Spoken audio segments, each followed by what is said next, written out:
Il faut se méfier des habitudes, des choses qui semblent acquises et dont on finit par ne plus mesurer la valeur. Il y a 150 ans en France, il était interdit de faire grève. La journée de travail était de 12 heures. En cas de maladie, d'accident au travail ou de grossesse, chacun ne pouvait compter que sur lui-même ou sur ses proches. Être seul ou isolé, c'est être fragile. C'est en se regroupant que les salariés ont inventé des solutions de secours mutuels et qu'ils ont obtenu des avancées sociales. C'est en se regroupant et en faisant pression sur les hommes politiques que les salariés ont vu des lois et des règles améliorer peu à peu leurs conditions, et pour cela, ils ont créé les syndicats. La sécurité sociale, c'est-à-dire l'assurance maladie, les allocations familiales, la retraite, mais aussi l'assurance chômage, les conventions collectives, la limitation du temps de travail ou l'obligation d'un jour de repos hebdomadaire, tous ces acquis sociaux ont été obtenus par l'action collective et syndicale, et FO en a été partie prenante, voire à l'initiative. Ces conquêtes et ces droits sont aujourd'hui menacés. Et l'outil majeur pour les préserver, c'est le syndicat. Le syndicat d'une usine, d'une ville, d'un département, d'un secteur d'activité, jusqu'à se regrouper en interprofessionnels, tous secteurs confondus, publics comme privés.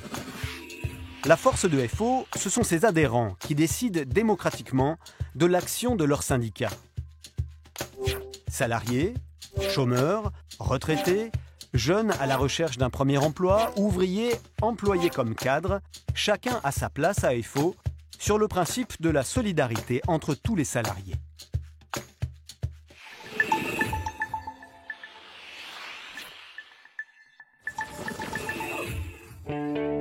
FO est un syndicat libre et indépendant de toute influence extérieure, qu'elle soit patronale, gouvernementale, religieuse ou politique.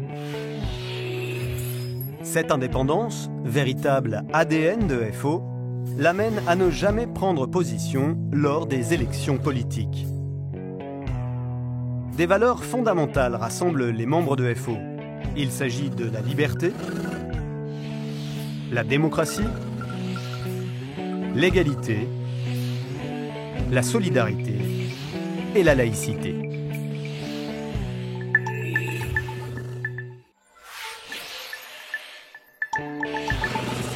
Adhérer à FO, c'est se défendre individuellement et collectivement en portant des valeurs partagées.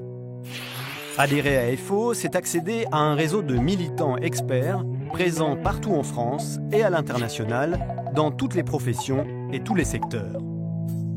Adhérer et militer à FO, c'est porter l'idée qu'en démocratie, la négociation est la voie première de conclusion d'accords favorables aux salariés, tant que leurs intérêts sont respectés. Lorsque ce n'est pas le cas, FO c'est aussi dénoncer, s'opposer, voire appeler à la grève quand il le faut. C'est aujourd'hui le cas avec le projet de réforme des retraites qui porte atteinte aux valeurs républicaines et de solidarité. Ce que nous avons gagné, ne le perdons pas.